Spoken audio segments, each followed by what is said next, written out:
यो हाम्रो यात्राको पहिलो दिन डे 1। हाम्रो यात्रा पनि काठमाडौँबाट नाइट बसको यात्रा हुनेछ। तिहारको माहौलले सहर व्यस्त छ। सहर सजिसजाउने झिलिमिल्ली छ। कहिलेकाहीँ त हौसले बाटो देख्न पनि मुस्किल थियो। यो रात्रिकालीन दृश्य पनि छुट्टै खालको रमाइलो छ। काठमाडौँबाट करिब 11 घण्टा लामो यात्रा गरेपछि बेनी बजार पुग्न सकिन्छ।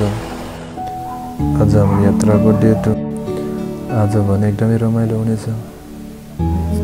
कारण के हो भने आज 4 जनासँगै यात्रा गर्दैछौँ। वास्तवमा मेरो जिन्दगीमा यसरी यात्रा निस्केको मेरो पहिलो टाइम होला। म यसरी कहिले पनि निस्केको थिएन। र त्यसैमा पनि हाम्रो यात्रा भने मुस्ताङ तर्फबाट थियो। मुस्ताङ भन्ने बित्तिकै मनमा कस्तो होला के होला भन्ने एउटा क्युरियोसिटी छँदै थियो। हरेक अगाडि बढ्ने क्रममा जाने क्रममा जहाँ पनि एक्साइटेड कि अब अगाडि के होला कस्तो होला के भेटिएला कस्तो देख्न पाएला भन्ने त्यो क्युरियोसिटी चाहिँ थियो ममा।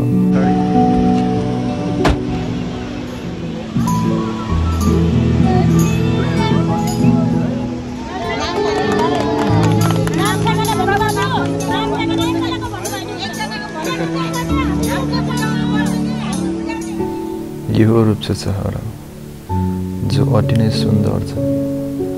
प्रकृतिको उपहार जुन कि यो हाम्रो मेघ्री जिल्लामा नै अवस्थित छ। प्राय मुस्ताङ जाने मान्छे यहाँ नरोकेको कमै हुन्छन् होला।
हामी चाहिँ चुङसिङ भन्ने होटलमा आएका छौँ।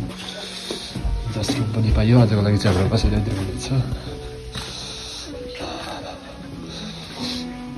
हाम्रो बेडरुम चाहिँ यस्तो छ। ल अब चाहिँ भात खान लागेको छौँ। बादमा ठाउँको हाम्रो नाम चाहिँ थाहा छैन त्यो कन्फ्युज भयो क्या नाम चाहिँ हेरेको होइन थाहा छैन भोलि बिहान हामी कहाँ जाने कोरोला कि